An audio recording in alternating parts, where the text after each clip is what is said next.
Nashukuru sana Mheshimiwa Spika, na mimi kwa vile ni mara yangu ya kwanza kusimama mbele ya bunge lako tukufu, naomba nitumie fursa hii kumshukuru sana Mheshimiwa Rais Daktari Samia Suluhu Hassan kwa kuniamini na kuniteua kumsaidia kama naibu waziri wa mifugo na uvuvi, na namwahidi kwamba nitafanya kazi hii kwa weledi, nguvu, bidii kadri Mwenyezi Mungu atakavyonijalia.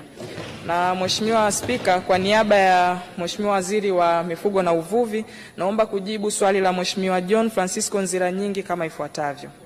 Mheshimiwa Spika, serikali inaendelea kutekeleza mipango kabambe ya kuendeleza sekta ya uvuvi wa mwaka 2021 mpaka mwaka 2037, ambapo kipaumbele ni kuendeleza, kuanzisha, kuimarisha na kufufua viwanda vya kuchakata mazao ya uvuvi nchini ili kufikia kwenye uchumi wa viwanda unaoongozwa na sekta binafsi kwa maendeleo ya watu. Mheshimiwa Spika, ili kuhakikisha viwanda vyetu vinafanya kazi kulingana na matarajio ya serikali, wizara ipo katika hatua za maamuzi kulingana na taratibu za serikali kuanzisha mamlaka ya uvuvi kwa lengo la kuimarisha usimamizi wa rasilimali za uvuvi na kupambana na uvuvi usiozingatia sheria ili kuongeza upatikanaji wa samaki na hivyo kuwezesha viwanda vyetu kupata malighafi za kutosha. Kwa hatua za awali, wizara imeweka maboya 32 yenye thamani ya shilingi milioni 224 kwa ajili ya kulinda mazalia ya samaki katika eneo la Luchelele katika Ziwa Victoria mkoani Mwanza.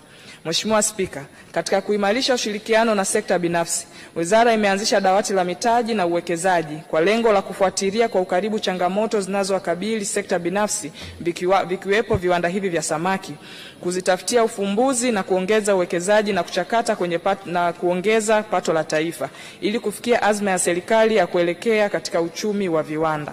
Aidha, mipango mingine ya wizara ni pamoja na kuhamasisha ufugaji wa samaki kwa vizimba ili kuwezesha upatikanaji wa samaki kwa wingi. Mpango huu utasaidia kuchochea uwekezaji wa sekta binafsi katika viwanda. Mheshimiwa John Francisco. Mheshimiwa Spika, ninakushukuru sana kwa kunipa nafasi nyingine ili niweze kupata kuuliza maswali mawili ya nyongeza.